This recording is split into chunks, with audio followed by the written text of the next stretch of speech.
Hello friends, welcome to PM educational academic. I hope आप सभी अच्छे होंगे।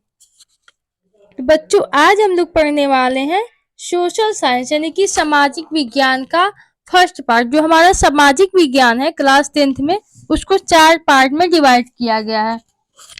फर्स्ट पार्ट है हमारा बच्चों इतिहास, सेकंड पार्ट हमारा है भूगोल, और थर्ड पार्ट हमारा क्या है, नागरिक शास्त्र है, और फोर्थ पार्ट हमारा होगा अर्थशास्त्र। ठीक है, तो पहले तो हम लोग पढ़ेंगे इतिहास के बारे में। इतिहास क्या है, ठीक है, उसमें जो भी चैप्टर्स दिए गए इतिहास में उसको हम लोग पढ़ने वाले हैं। तो देखिए बच्चों, फर्स्ट चैप्टर्स क्या है हमारा, यूरोप में राष्ट्रवाद का उदय जो है वो हमारा फर्स्ट चैप्टर्स है। इसमें हम लोग पढ़ेंगे बच्चों, देखिए इसमें हम लोग पढ़ने वाले हैं फ्रांसीसी क्रांति और राष्ट्र विचार, यानी कि फ्रांसीसी क्रांति क्या थी और उसका राष्ट्र विचार क्या था। इसमें देखते हैं बच्चों 1789 यहाँ पे ईस्वी छूट गया है, ठीक है। 1789 ईस्वी की फ्रांसीसी क्रांति के साथ क्या हुआ, राष्ट्रवाद का उदय हुआ। जब हमारा 1789 ईस्वी में फ्रांस की क्रांति हुई, उसी समय क्या हुआ बच्चों, तो राष्ट्र का उदय हुआ उसी समय। जो 1789 में फ्रांस जो था एक ऐसा राज्य था, 1789 ईस्वी में फ्रांस एक ऐसा राज्य था जिसके समस्त भूभाग यानी सभी जगह पर क्या थे, निरंकुश शासक का ही अधिकार था। सभी शासक क्या थे, निरंकुश शासक थे। ठीक है, चलिए इस क्रांति में राजनीतिक व संवैधानिक परिवर्तन हुए। जो ये क्रांति हुई थी, क्रांति होने के बाद क्या हुआ, इसमें क्रांति जब हो रही थी या होने के बाद इसमें संवैधानिक भी परिवर्तन हुए और राजनीतिक परिवर्तन हुए, जिससे प्रभुसत्ता राजतंत्र से मिलकर के फ्रांसीसी नागरिकों के समूह में मिल गए।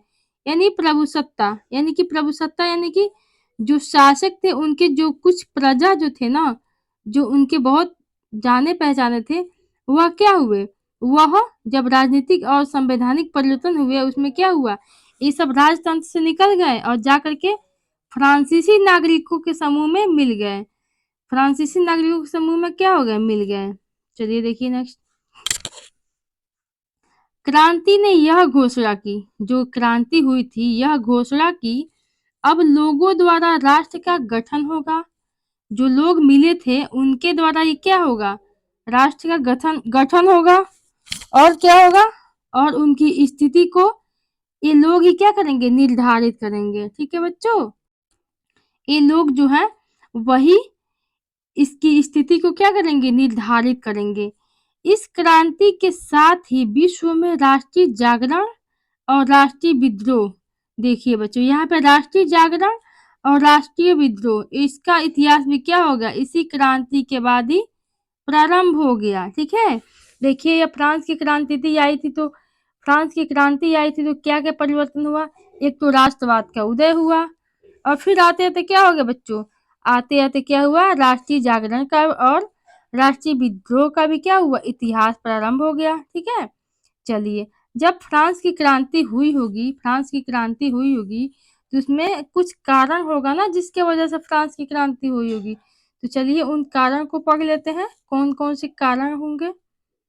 देखिए फ्रांस की क्रांति के अध्ययन करने के बाद हमें कुछ कारण दिखाई दिए, यानी कुछ इनके निम्न कारण हुए। ठीक है, जब फ्रांस की क्रांति हुई उसका अध्ययन करने के बाद इनके कारण भी हुए। क्या कारण हुए, पहला कारण क्या हुआ बच्चों, फ्रांस के, डबल लिख दिए हैं, फ्रांस के क्रांति के राजनीतिक कारण। ठीक है, जो फ्रांस है उसके राजनीतिक कारण क्या हुए, तो राजनीतिक कारण देख लेते हैं हम लोग। राजनीतिक कारण क्या हुआ, देखिए बच्चों फ्रांस की क्रांति के राजनीतिक कारण, जिसमें निरंकुश राजतंत्र, जो राजतंत्र था, जो भी राजा थे क्या थे, निरंकुश थे। देखिए फ्रांसीसी राजनीतिक सभा का मुख्य पहलू निरंकुशता था। जो फ्रांसीसी राजनीतिक सभा का मुख्य पहलू क्या था, तो मुख्य पहलू निरंकुशता था। इस निरंकुश राजतंत्र में किसी प्रतिनिधि यानी कि प्रतिनिधि मतलब दूसरों के लिए कार्य करना है। यह एक ऐसा राजतंत्र था, निरंकुश राजतंत्र था, जहाँ पे कोई भी राजा किसी का क्या करता था, कोई भी काम नहीं करता, नहीं कि कोई भी सहायता हेल्प नहीं करता था। वह खुद में ही बिजी रहता था, खुद में ही मस्त रहता था। किसी से क्या मतलब, खुद में ही क्या करना है, खुश रहना है। उस टाइप के राजा उस टाइम हुआ करते थे। ठीक है, तो वही बोला, इस निरंकुश राजतंत्र में किसी प्रतिनिधि सभा की क्या थी, अभाव थी। यानी कि दूसरों को हेल्प करने वाले शासक की क्या थी, अभाव थी, कमी थी यहाँ पे। ठीक है, इस समय के शासकों के विषय में कहा जाता है, इन सबों के शासकों के विषय में यह कहा जाता है, देखिए क्या कहा जा रहा है, कहा जाता है ये तो ये जो थे, न तो पुराने बातें भूलते थे, जो भी पुरानी घटना हुई है, जो भी पुरानी कुछ भी हुई है, इसको न भूलते थे, और न ही नई बातें सीखते थे। ये ऐसे शासक थे ना, खुद में मस्त रहने वाले, किसी से दुनिया गई भाड़ में, किसी से कोई मतलब नहीं, बस खुद में जीना है, खुद में रहना, इस टाइप के शासक थे। किसी प्रजा का हेल्प नहीं करना, किसी के लिए कोई अच्छा कार्य नहीं करना, इस टाइप के शासक थे। ठीक है, और ये क्या करते थे, ये जो थे न तो पुराने बातों को भूलते थे, यानी कि पुरानी बातें जो भी हुई है उसको न तो भूलते थे, और न ही कुछ भी सीखने के लिए प्रयास करते, यानी कि आगे जो नई नई टेक्निक हुई, जो भी चीजें हैं उसको सीखने के लिए, कुछ भी नई बातें सीखने के लिए नहीं तत्पर, नहीं प्रयास करते थे। इसके बाद से लुई चौदहवा, ठीक है, लुई चौदहवा एक शासक था जो बहुत ही लड़ाकू प्रवृत्ति के था। एक लुई चौदहवा शासक था जो बहुत ही लड़ाकू प्रवृत्ति के था। देखिए क्यों लड़ाकू था। ये जो था शासक लुई चौदहवा, जिसने विशाल सेना का गठन किया और सामंतों को कठोरता पूर्वक दबाया। देखिए यह एक ऐसा शासक था जिसने विशाल सेना यानी बहुत बड़ी सेना का क्या किया, गठन किया, और सामंत जो थे उनको कठोरता पूर्वक क्या किया, दबाया, उन्हें प्रशासनिक अधिकारों से वंचित किया। ठीक है, जो भी प्रशासन के द्वारा अधिकार मिले थे उन लोगों को, उस सारे अधिकारों से वंचित कर दिया, कोई भी अधिकार उन लोगों को नहीं दिया। लुई चौदहवा, ठीक है, लुई चौदहवा जो था बड़ी शान शौकत से राज करता था। जो यह निरंकुश शासक एक लुई चौदहवा था, ठीक है, XIV इसको मतलब ऐसे भी बोलते हैं, ये लुई चौदहवा, ये जो था बहुत शान शौकत से मस्ती मस्ती मौला में क्या करता था, राज करता था। ठीक है, जो लुई चौदहवा था मस्ती से अपना राजपाट करता था, और किसी से इसको कोई मतलब नहीं थी, बस अपने में ही मग्न रहता था। लुई चौदहवा अपने अंतिम दिनों, जब इनकी कुछ टाइम खत्म हो गई, यानी कि लास्ट टाइम इनका आ गया, अंतिम दिनों में अपनी गलतियां, अपनी जो भी गलतियां किए थे उसको समझा। लुई चौदहवा जो था जो भी गलती किया था अपने जीवन काल में, उन सभी गलतियों को क्या किया, समझा, और अपने उत्तराधिकारियों को बोला कि वह अपने पड़ोसियों से क्या करे, शांति पूर्वक रहे। देखिए बच्चों, जो लुई चौदहवा था वह पहले तो बहुत गद्दारी किया था, किसी से कोई मतलब नहीं रखता था, और जब उसकी लास्ट टाइम यानी कि उसकी मरने के समय आ गई, तब क्या किया, वह उसको एहसास हुआ कि हाँ हमने बहुत गलतियां किया है, हमें ऐसे नहीं करना चाहिए, हमें अपने अपने प्रजा के साथ प्रेम से रहना चाहिए, किसी की सहायता करनी चाहिए, सबके सबका सम्मान करना चाहिए, किसी को नीचा नहीं दिखाना चाहिए। ये सब बातें इसके दिमाग में गूंजने लगी, और इससे क्या हुआ, थोड़ा सा मोटिवेट हुआ कि हाँ हमने कुछ गलतियां किया है। इससे इसको थोड़ा सा अफसोस तो था, बट कर क्या सकता था, क्योंकि टाइम तो निकल चुकी थी। बट इसने क्या किया, गलतियों को समझा, और अपने उत्तराधिकारी, जो उसके उत्तराधिकारी थे, उसको बोला कि वह अपने पड़ोसियों से क्या करे, शांति पूर्वक रहे। ठीक है, पहले तो इसको लगता था सिर्फ युद्ध करना है और हर चीज हमको बस हासिल करना। ठीक है, युद्ध युद्ध के लिए परेशान रहता था, और जब इसके लास्ट टाइम आया तो क्या हुआ, बहुत शांति पूर्वक से रहने लगा, और सबको बोलने लगा कि आप लोग भी शांति से रहें, युद्ध की जो लालसा है, युद्ध जो करने का मन है, जो जिद है, जो भी ठाने हैं युद्ध करने के लिए, उसको अपने मन से निकाल दे। ठीक है, और मरने के समय लुई चौदहवा और क्या कहा था कि उसके बाद प्रलय होगी। ठीक है, इसने लुई चौदहवा मरने के पहले ही अपना कुछ बातें बताया था। उसने कहा था कि मरने के बाद मेरी क्या होगी, प्रलय होगी, क्योंकि वह अच्छी तरह समझ गया था कि उसने फ्रांस की परेशानी को क्या किया है, बढ़ाया है। जो फ्रांस की परेशानी यानी कि जो भी लोगों के साथ क्या किया है, बहुत भला बुरा पूर्वक बिहेव किया है, वह उसको बहुत बुरे तरीके से परेशान कर रहा था, ठीक है। और इसी की वजह से फ्रांस की जो परेशानियां हैं बढ़ गई हैं, ठीक है। चलिए नेक्स्ट देखते हैं। नेक्स्ट क्या है, इसके बाद से आते हैं अयोग राजा, ठीक है। पहले तो निरंकुश राजतंत्र आए, फिर हमारे आएंगे अयोग राज। अयोग राजा में देखिए लुई चौदहवा, जब लुई चौदहवा के बाद गद्दी पे बैठने वाला लुई सोलहवा ने एक्स भी आई।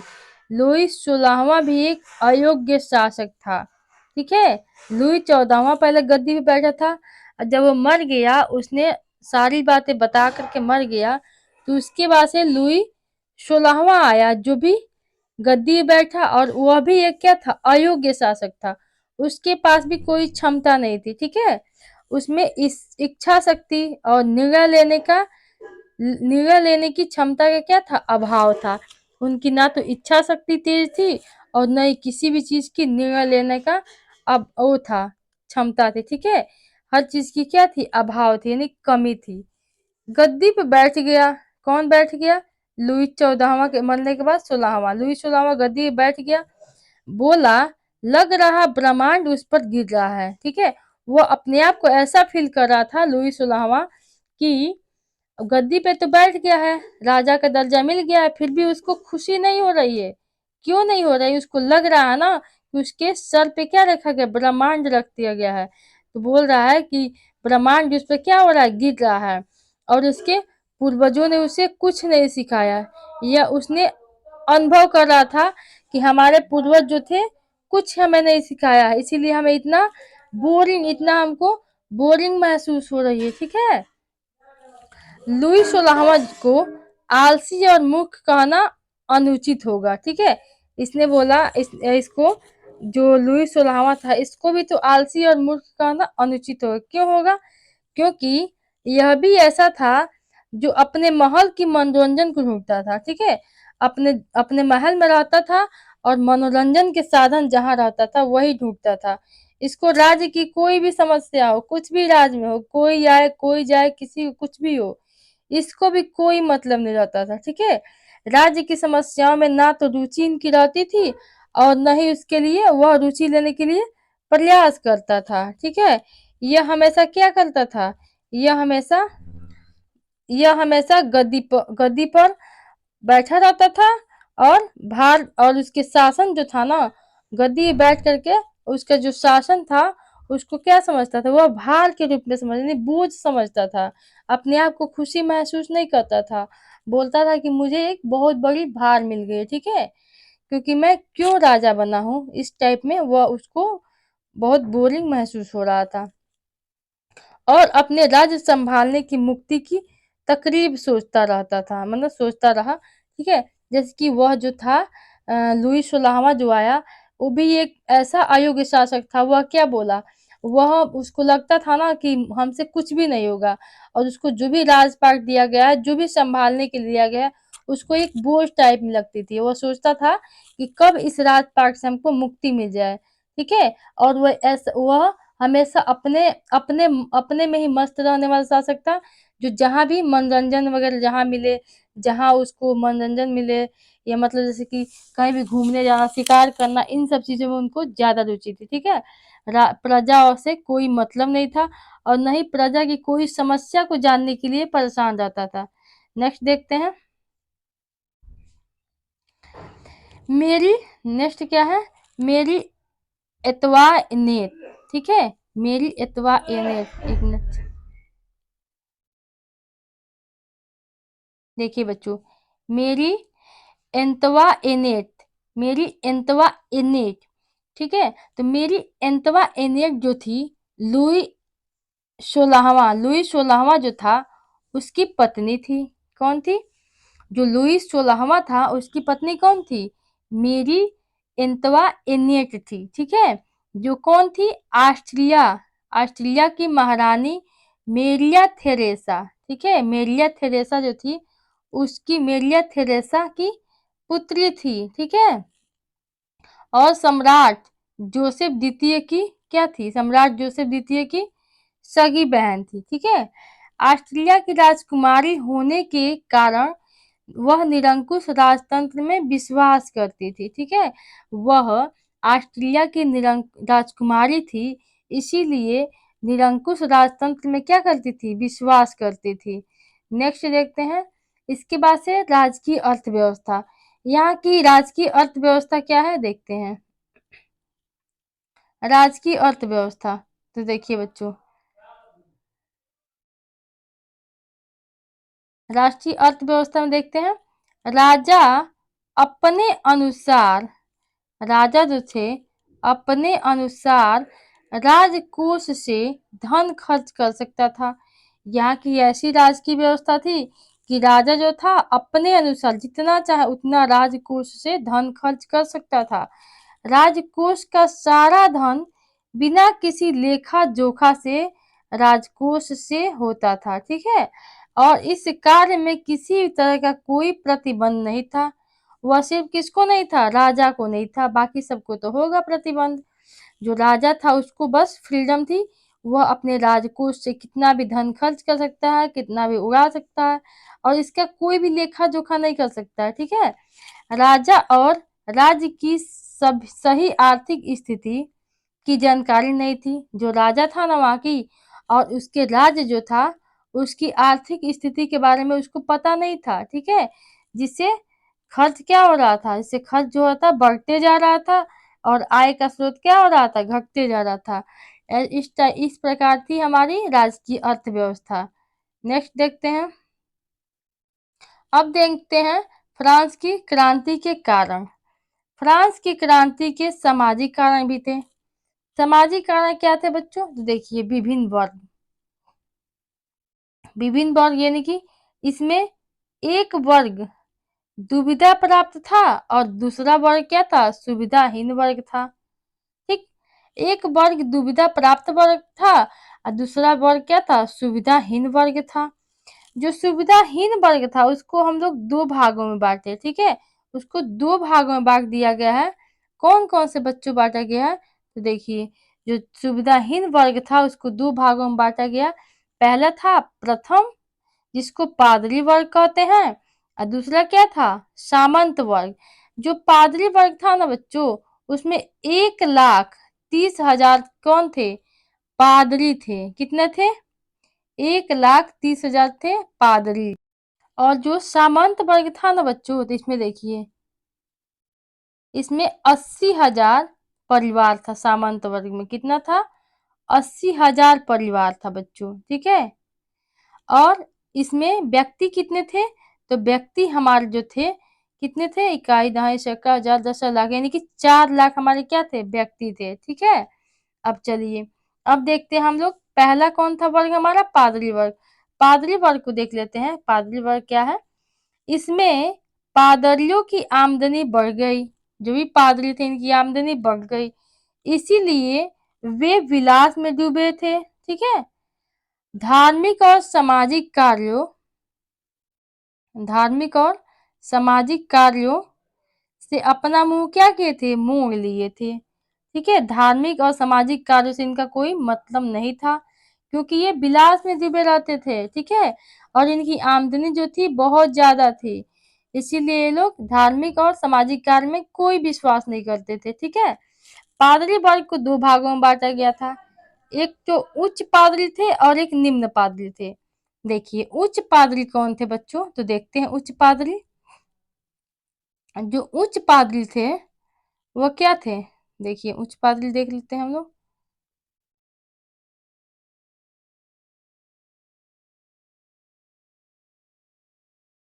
उच्च पादरी, तो उच्च पादरी जो हमारे थे वो क्या करते थे, वर्साय में रहते थे। उच्च पादरी वर्साय में रहते थे। निम्न पादरियों के द्वारा इकट्ठा किया गया आय जो था उससे ये लोग ऐशो आराम की जिंदगी जीते थे। कौन जीते थे, जो उच्च पादरी थे वह वर्साय में रहते थे, और जो निम्न पादरी जो थे उनके द्वारा इकट्ठा किया गया जो भी धन था उसी धन से लोग क्या करते थे, ऐशो आराम की जिंदगी जीते थे। देखिए कितने चालाक थे लोग, ठीक है। निम्न पादरी आम जनता के साथ गांव में रहते थे, और जो निम्न पादरी थे वो लोग आम जनता के साथ कहाँ रहते थे, गाँव में रहते थे, ठीक है बच्चों। आम जनता के साथ ये लोग गाँव में रहते थे। चलिए इसके बाद से देखते हैं सामंत वर्ग। सामंत वर्ग क्या था, सामंत व अभिजात वर्ग जो थे, वर्ग के लोग द्वितीय एस्टेट कहलाते थे। द्वितीय एस्टेट कौन कहलाते थे, सामंत और अभिजात वर्ग के लोग जो थे वह द्वितीय एस्टेट कहलाते थे। इन्हें कई तरह की सुविधाएं भी प्राप्त थी। जो ये सामंत वर्ग थे इनकी कई तरह की सुविधाएं प्राप्त थी, ठीक है। कौन कौन सुविधाएं थी देख लेते हैं। देखिए इन्हें कई प्रकार की सुविधाएं प्राप्त थी। इनको किसी प्रकार का कोई कर भी नहीं देना पड़ता। देखिए कितने मौज था इन लोगों का। सामंत वर्ग जो थे इनको कोई कर भी नहीं देना होता था, और सभी उच्च राजकीय पदों पर इन्हीं की नियुक्ति होती थी। ये हुई ना बात। देखिए ये जो थे सामंत वर्ग, ये देखिए इनकी ना तो किसी प्रकार की कोई कर लिया जाता था, और जो भी राजकीय पदों पे नियुक्ति होती थी इन्हीं की होती थी।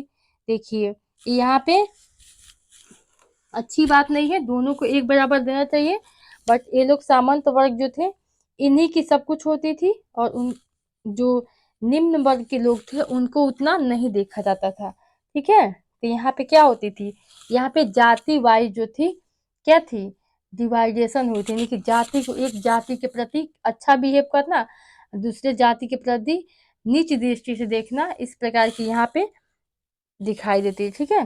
देखिए ये फ्रांस के 1/4 भाग के मालिक थे। देखिए फ्रांस के 1/4 भाग के मालिक थे सामंत वर्ग। इस वर्ग में धनी अमीर इस वर्ग में धनी अमीर दोनों थे।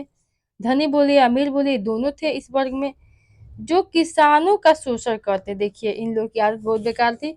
ये तो खुद धनी थे, इतना इन लोगों की छूट भी थी, फिर भी ये लोग पता नहीं किस वजह से किसानों का शोषण करते थे। जो कि किसान हमारे अन्न उगाते हैं और इतनी धूप, कड़ी धूप में क्या करते हैं, मेहनत करते हैं, ठीक है। तो इनको शोषण नहीं करना चाहिए, बट ये लोग करते थे, ठीक है। सामंत वर्ग के लोग, ये लोग किसानों का शोषण करते थे। किसानों से तरह तरह के कर लेते थे, जो किसान थे उनसे अलग अलग प्रकार से कर लेते थे, ठीक है। कुलीन के पशु जो पालतू थे, जो कुलीन वर्ग था उसके पालतू पशु भी थे ना, तो उसके पालतू पशु थे, वे कृषकों के खेत को उजाड़ भी देते थे, ठीक है। जो पालतू पशु से वह कृषकों के खेत को उजाड़ देते थे, फिर भी वह जो जो हमारे कुलीन वर्ग के जो लोग थे उनके विरुद्ध कोई कुछ नहीं बोल सकता था, ठीक है। क्योंकि उनसे सब कोई क्या करता था, डरता था, वे नहीं बोल सकते थे। खेत बेचते थे जब किसान, तो खेत का जो 5वां हिस्सा होता था वो भी उनको जमींदारों को देना पड़ता था। देखिए कितनी प्रॉब्लम से ये लोग अपनी जिंदगी को काटते थे, जो हमारे किसान लोग थे।